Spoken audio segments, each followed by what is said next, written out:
नमस्कार, मौसम तक चैनल पर आपका बहुत बहुत अभिनंदन। मैं हूं देवेंद्र त्रिपाठी। इस बुलेटिन में बात साल 2021 के मानसून की। भारतीय मौसम विज्ञान विभाग ने मानसून का पूर्वानुमान अप्रैल में ही जारी कर दिया था, लेकिन आज इस बुलेटिन के जरिए मैं आपको वो आंकड़े दिखाने जा रहा हूं जो भारतीय मौसम विज्ञान विभाग ने जारी किए थे, और साथ ही साथ ये जो अनुमान है ये किन सामुद्रिक परिस्थितियों और वायुमंडलीय स्थितियों पर निर्भर है, इसकी भी चर्चा मैं करूंगा, जिसमें सबसे महत्वपूर्ण होते हैं एल नीनो, ला नीना, आईओडी और साथ ही साथ एमजेओ। इन सभी की चर्चा मैं करूंगा इस बुलेटिन में। और लेकिन उससे पहले हम सबसे पहले जान लेते हैं कि इस बार भारतीय मौसम विज्ञान विभाग ने कितनी वर्षा का अनुमान व्यक्त किया है संपूर्ण भारत में 4 महीनों की अवधि में।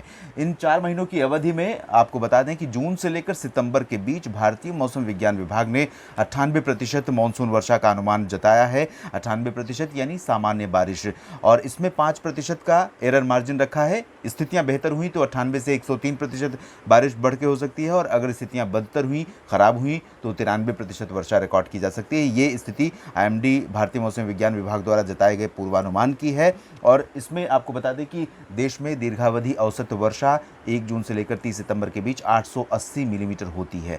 ये स्थिति रही है। और भारतीय मौसम विज्ञान विभाग क्षेत्रीय बारिश के बारे में और राज्यवार बारिश के संभावनाओं के बारे में, बारिश के अनुमान के बारे में उम्मीद है कि मई के आखिर में अपना बुलेटिन जारी करेगा। इस पर भी हम वीडियो करेंगे। लेकिन ये रही बात मोटी मोटी कि इस साल सामान्य वर्षा की संभावना है। और ये भी आपको बता दें कि सामान्य वर्षा किसे कहते हैं, जब 96% से 104% के बीच बारिश रिकॉर्ड की जाती है, यानी कि 96% से ज़्यादा वर्षा रिकॉर्ड की गई तो देश में सामान्य मानसून माना जाता है। और अगर 104% तक बारिश हुई तब भी सामान्य मानसून माना जाता है। इससे ऊपर होने वाली बारिश को सामान्य से अधिक वर्षा कहते हैं।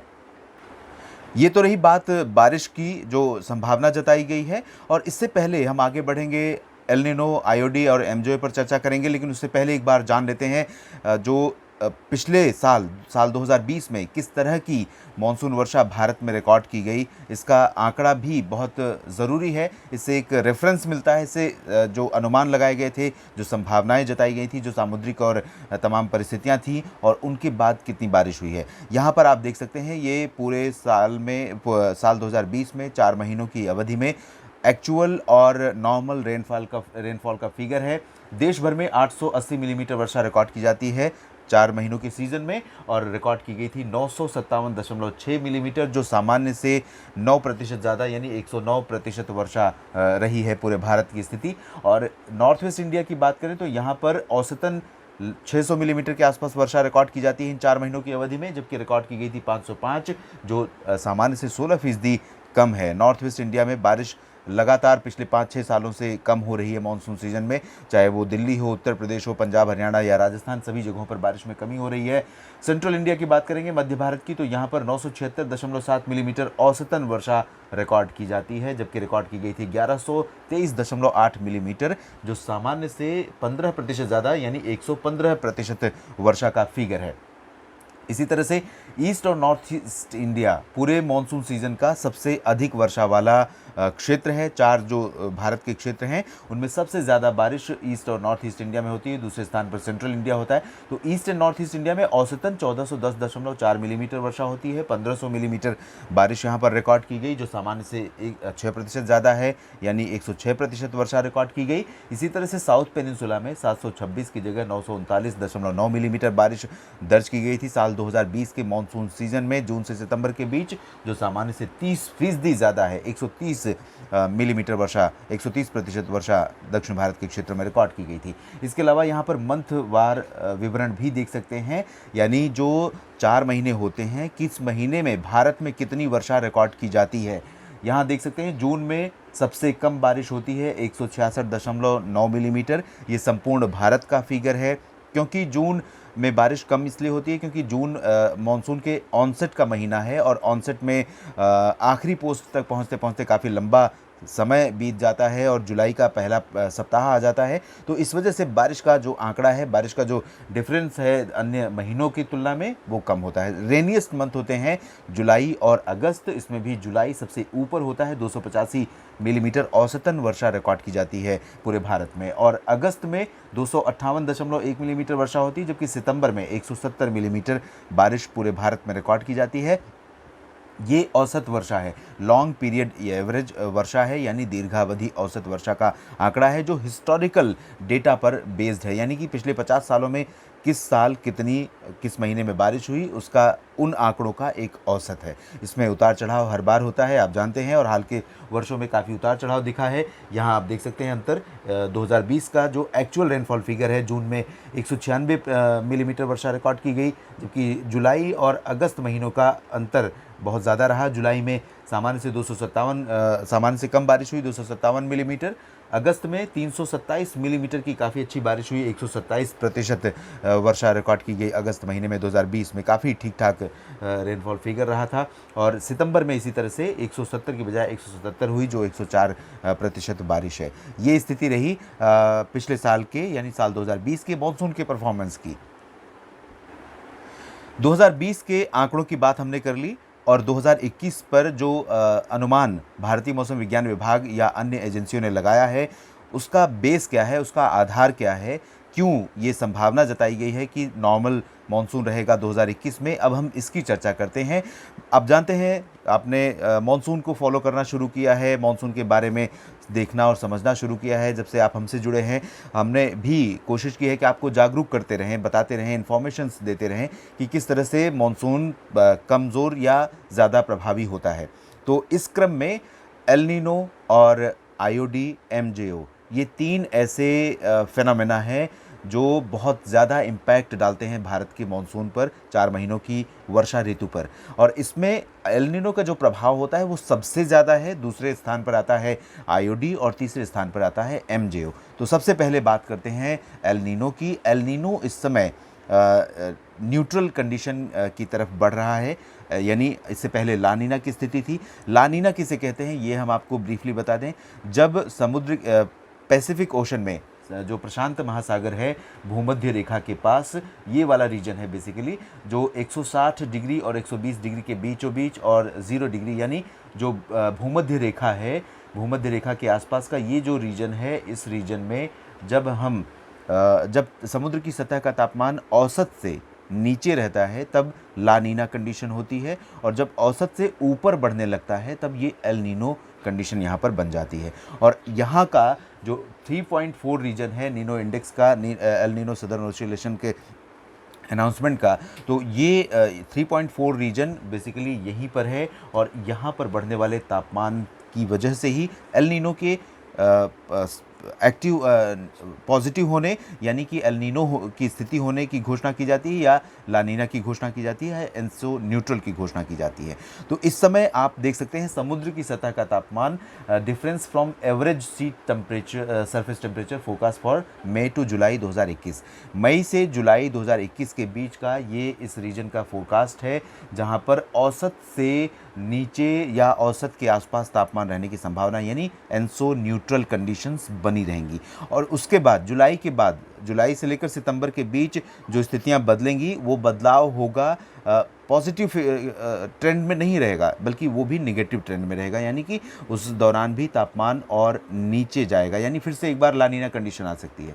तो इस तरह की स्थिति बन रही है कि साल 2021 का जो मॉनसून पीरियड है, इसमें एल नीनो का कोई भी इम्पैक्ट नहीं रहेगा, कोई ख़तरा नहीं है, कोई उसका प्रभाव नहीं रहेगा, मतलब एल नीनो के साए से मॉनसून दूर रहेगा। और न्यूट्रल ये भी संभावना है कि मॉनसून के बीतने के बाद विंटर सीजन तक एनसो न्यूट्रल रहने की संभावना है, यानी ला नीना रहने की संभावना है, यानी कि मॉनसून बीतने के बाद विंटर सीजन तक एल नीनो के उभार के आसार फ़िलहाल नहीं है। इसके अलावा एक इमेज मैं आपको दिखाना चाहूँगा जहाँ पर एल नीनो का इम्पैक्ट होता है। ये आप देख सकते हैं, ये रीजन है जहाँ पर नीनो जो टेम्परेचर है, समुद्र की सतह का तापमान बढ़ता है, और यही नीनो 3.4 रीजन पर तापमान बढ़ने के बाद ये पूरे रीजन में एल नीनो के अनाउंसमेंट की जाती है, एल नीनो की घोषणा की जाती है। तो ये रही बात एल नीनो की वर्तमान स्थिति की। एल नीनो के बाद आइए हम बात करते हैं आईओडी के बारे में, इंडियन ओशन डायपोल। डायपोल इसलिए कि दो अलग अलग छोरों पर टेम्परेचर की बात होती है, तापमान में बदलाव की बात होती है, और इसमें ईस्ट जो हिंद महासागर है, पूर्वी हिंद महासागर और पश्चिमी हिंद महासागर का क्षेत्र है, उसमें टेम्परेचर में वेरिएशन को पॉजिटिव, नेगेटिव और न्यूट्रल कंडीशन की वजह से इसको परिभाषित किया जाता है, और ये इम्पैक्ट भी बहुत व्यापक रूप में डालता है मॉनसून पर।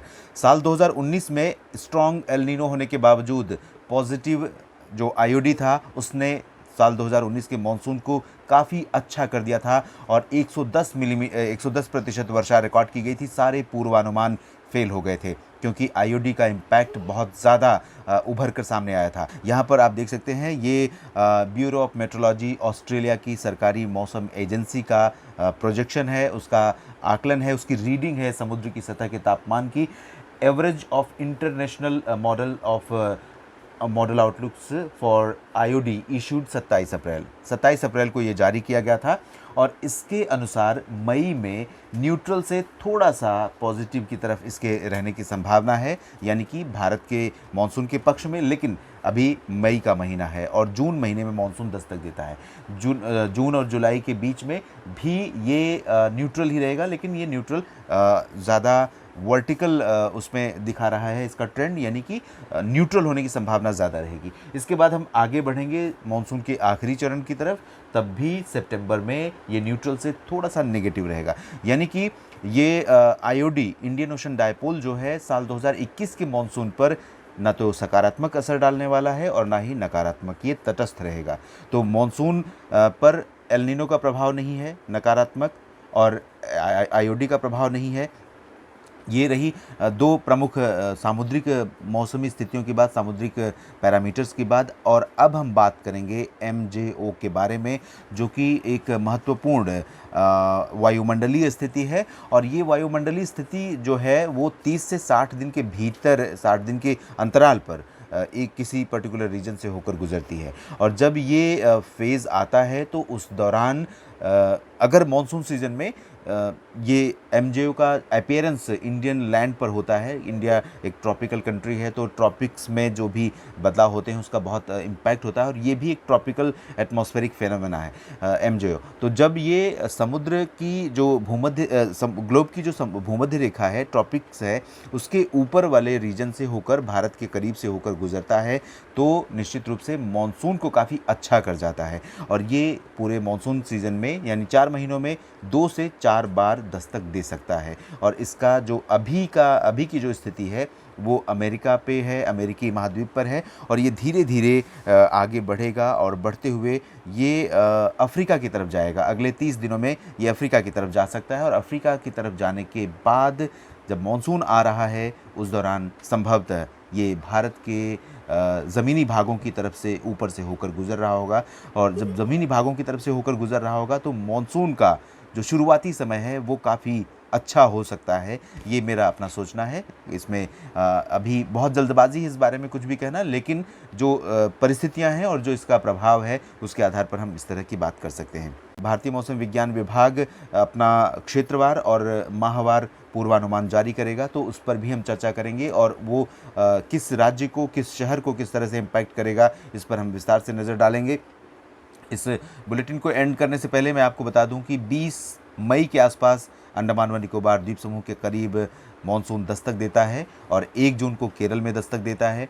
स्थितियां नॉर्मल लग रही हैं। उम्मीद कर रहे हैं कि 20 मई के आसपास अंडमान व निकोबार द्वीप समूह में, केरल, और उसके बाद 1 जून को केरल में दस्तक दे, और देश में इस जो तनावपूर्ण माहौल है कोरोना महामारी का, उसके बीच बारिश एक अच्छी खबर लेकर आए।